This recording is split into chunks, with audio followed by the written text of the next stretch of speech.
இந்த சமூகத்தை அடிச்சு கொன்னுங்கிற முடிவுல இருக்காங்க. இந்த சங்கரன் கோயில்ல மட்டும்தான் இந்த கூத்தா? அவர் யூனிஃபார்ம் போட்டுட்டு வந்துட்டாருன்னா இப்படிங்கிறது எங்களை. யார் அந்த அடையாளம் தெரியாத காவலர்கள்? வேன் டிரைவரின் மர்ம மரணம். கொந்தளிக்கும் கிராமங்கள். போஸ்ட்மார்டம் ரிப்போர்ட்டில் அதிர்ச்சி. மகா சிவராத்திரியில் நடந்த கொடூரம்.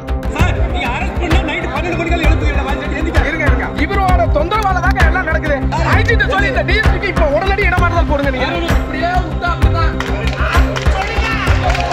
தென்காசி மாவட்டம் சங்கரன் கோவிலுக்கு அருகே அமைந்துள்ளது வடக்குப்புதூர் கிராமம். இந்த பகுதியைச் சேர்ந்தவர் முருகன். 37 வயதான இவர் சொந்தமாக வேன் ஒன்றை வைத்து அதை ஓட்டி வந்துள்ளார். இவரது மனைவி மீனா. இந்த தம்பதிக்கு 2 மகள்களும் ஒரு மகனும் உள்ளனர். முருகன் தன்னுடைய டிரைவர் தொழிலில் கிடைக்கும் வருமானத்தை வைத்து தனது குடும்பத்தை பாதுகாத்து வந்துள்ளார். இந்நிலையில் கடந்த மகா சிவராத்திரி தினமான 8ஆம் தேதி அன்று அச்சம்பட்டி கிராமத்தில் உள்ள பொதுமக்களை பஞ்சஸ்தலங்களுக்கு அழைத்துச் செல்வதற்கான ஆஃபர் கிடைத்திருக்கிறது.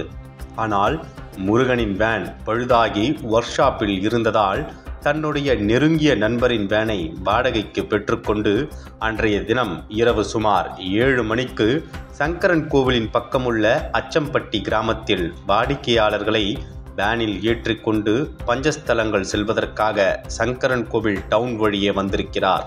மேலும் சங்கரன் கோவில் பஞ்சஸ்தலங்களில் ஒன்று என்பதுடன் பிற பஞ்சஸ்தலங்கள் செல்வதற்கும் சங்கரன் கோவில் வழியாகத்தான் செல்ல வேண்டும். இதனிடையே அந்த பகுதியில் மக்களின் கூட்டம் மற்றும் வாகனங்களின் நெருக்கடியால் சங்கரன் கோவில் நகரமே திணறியபடி இருந்தது.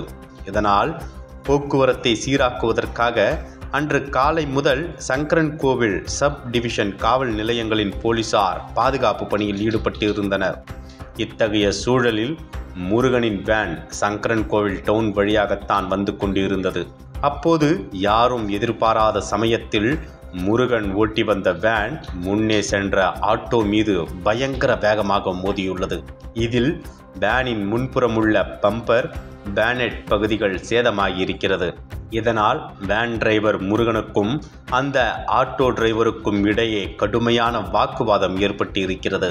இதன் இடையே இவர்களுடைய மோதலால் பின்னால் வந்த வாகனங்கள் முன்னே செல்ல முடியாமல் முடங்கியதால் பின்புறமும் முன்புறமும் மெயின் சாலையின் இருபுறமும் நீண்ட தொலைவிற்கு வாகனங்கள் பிளாக் ஆகி நின்றன.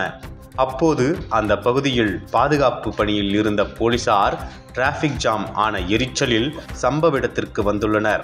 இதையடுத்து போலீசார் அங்கு வந்து பார்த்தபோது முருகன் ஆட்டோ டிரைவருடன் வாக்குவாதத்தில் ஈடுபட்டிருக்கிறார். இதனால் ஆத்திரமடைந்த போலீசார் வந்த வேகத்தில் வேன் டிரைவர் முருகனை சரமாரியாக தாக்கியுள்ளனர். இதில் நிலைகுலைந்து போன முருகன் சம்பவ இடத்திலேயே மயங்கி விழுந்தார். இதையடுத்து முருகனால் வேனை இயக்க முடியாமல் போகவே போலீசார் வேனில் இருந்தவர்களை இறக்கிவிட்டு மயங்கி இருந்த முருகனை அருகில் உள்ள தனியார் மருத்துவமனைக்கு அழைத்துச் சென்றனர். ஆனால் அதற்குள் போலீசார் பாதியிலே இறங்கிவிட்டதாக சொல்லப்படுகிறது. இந்நிலையில் அங்கு வந்த உறவினர்கள் முருகனை மருத்துவமனையில் சிகிச்சைக்கு அனுமதிக்க அங்கு அவரை சோதித்த மருத்துவர் முருகன் ஏற்கனவே இறந்து விட்டதாக தெரிவித்திருக்கிறார். ஒரு கணம் இதை கேட்டு அதிர்ச்சி அடைந்த முருகனின் உறவினர்கள் அவரது உடலை பிடித்து கொண்டு கண்ணீர் விட்டு கதறி அழுதனர். அதே வேளையில் காவல்துறை செயலால் கோபமடைந்த உறவினர்கள் முருகனின் உடலை வேனில் ஏற்றிக்கொண்டு சம்பந்தப்பட்ட காவல் நிலையத்திற்கு சென்றடைந்து முருகனின் உறவினருக்கு தகவல் தெரிவித்திருக்கிறார்கள். மேலும் இந்த தகவலால் கிராமத்திற்குள் பதற்றத்தை கிளப்பவே அந்த இரவில் வடக்குப்புதூர் உள்ளிட்ட கிராம மக்கள் சங்கரன் கோவில் டவுன் காவல் நிலையத்திற்கு திரண்டிருக்கிறார்கள். இதையடுத்து போலீசார் தாக்கியதால் தான் முருகன் இறந்திருக்கிறார் என்றும் தங்களுக்கு நியாயம் கிடைக்காமல் உடலை பிரேத பரிசோதனைக்கு எடுத்து செல்ல விட மாட்டோம் என கூறி 100க்கும் மேற்பட்ட மக்கள் ஒன்று சேர்ந்து காவல் நிலையத்தை முற்றுகையிட்டு போராட்டத்தில் ஈடுபட்டனர். இதனால் அந்த பகுதி முழுவதும் பதற்றமான சூழல் நிலவியது. இத்தகைய சூழலில் ஸ்பாட்டுக்கு வந்த டிஎஸ்பி சுதீர் போராட்டத்தில் ஈடுபட்டவர்களிடம் பேச்சுவார்த்தை நடத்தினார். ஆனால் நொடிக்கு நொடி போராட்ட களம் வளர்ந்து கொண்டே போனதால் நிலைமையை உணர்ந்து நெல்லை மாவட்ட எஸ்பியான சிலம்பரசனும் அங்கு அனுப்பி வைக்கப்பட்டார்.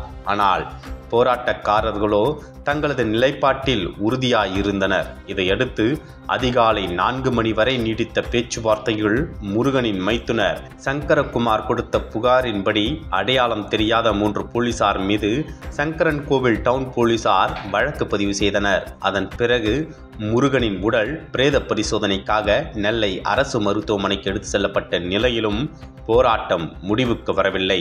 அனுபவமிக்க மருத்துவர்களை கொண்டு பிரேத பரிசோதனை நடத்தப்பட வேண்டும். அதே சமயம் எங்கள் தரப்பு நபர் ஒருவரை உள்ளே அனுமதிக்கப்பட வேண்டும்.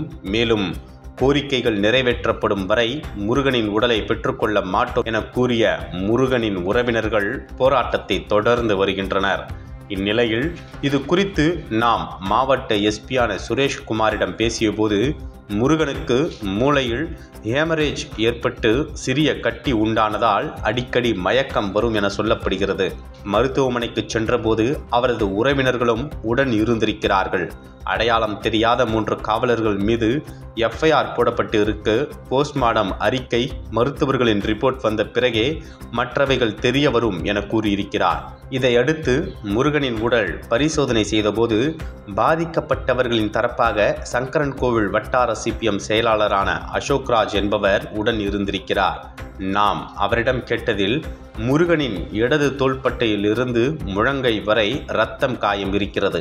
அவரது இடது கண்ணில் இருந்து இரத்தம் வழிவதுடன் அதன் மேல் பட்டையிலும் காயம் பட்டுள்ளது என்றார். இதனிடையே தமிழக முதல்வருக்கு மார்க்சிஸ்ட் கம்யூனிஸ்ட் கட்சியின் மாநில செயலாளர் பாலகிருஷ்ணன் எழுதியுள்ள கடிதத்தில் தென்காசி மாவட்டம் சங்கரன் கோவில் நகரில் போக்குவரத்து நெரிசலில் முன் சென்ற ஆட்டோவை இடித்ததற்காக வேன் டிரைவர் முருகனை அங்கிருந்த காவலர்கள் 3 பேர் சரமாரியாக தாக்கியதில் பரிதாபமாக உயிரிழந்த சம்பவம் அதிர்ச்சியையும் வேதனையும் ஏற்படுத்தியுள்ளது. இதுபோன்ற காவல்துறையினரின் சட்டவிரோத கண்மூடித்தனமான தாக்குதலை வன்மையாக கண்டிப்பதுடன் இதுபோன்ற மனித உரிமை மீறிய செயல்களை தடுப்பதற்கு உரிய தலையீடுகளை மேற்கொள்ள வேண்டும். எனவே தவறிழைத்த காவல்துறையினர் உடனடியாக பணி நீக்கம் செய்யப்படுவதோடு அவர்கள் மீது கொலை வழக்கு பதிவு செய்து கைது செய்யப்பட வேண்டும். வேன் டிரைவர் முருகனை இழந்து தவிக்கும் அவரது குடும்பத்தினருக்கு 50 லட்சம் நிவாரணமும் குடும்பத்தில் ஒருவருக்கு அரசு வேலையும் வீடும் அளித்திட வேண்டும். முருகனின் குழந்தைகளின் கல்வி செலவு முழுவதையும் அரசே ஏற்க வேண்டும். இழப்பீடு தொகையை தவறிழைத்த காவல்துறையினரிடம் இருந்தே வசூல் செய்திட வேண்டும் என்று அதில் குறிப்பிடப்பட்டுள்ளது. தற்போது மகா சிவராத்திரி அன்று போலீசார் தாக்கியதில் வேன் டிரைவர் ஒருவர் மர்மமான முறையில் உயிரிழந்த சம்பவம் சங்கரன் கோவில் சுற்றுவட்டாரத்தில் பதற்றமான சூழலை ஏற்படுத்தியுள்ளது. நக்கீரன் டிவிக்கு சப்ஸ்கிரைப் செய்யுங்கள். உங்கள் ஆதரவே எங்கள் பலம். ஆசிரியர்களுக்கு நண்பனாகவும் மாணவர்களுக்கு ஆசானாகவும் திகழும் தேர்வு வழிகாட்டி. ஒவ்வொரு பாடத்திற்கும் அனுபவமிக்க ஆசிரியர்களின் துல்லியமான தெளிவான விடைகள். CNC இருக்கு, தேர்வு பயம் எதற்கு? இது தீரன் பப்ளிஷிங் ஹவுஸ் விற்பனை வெளியீடு.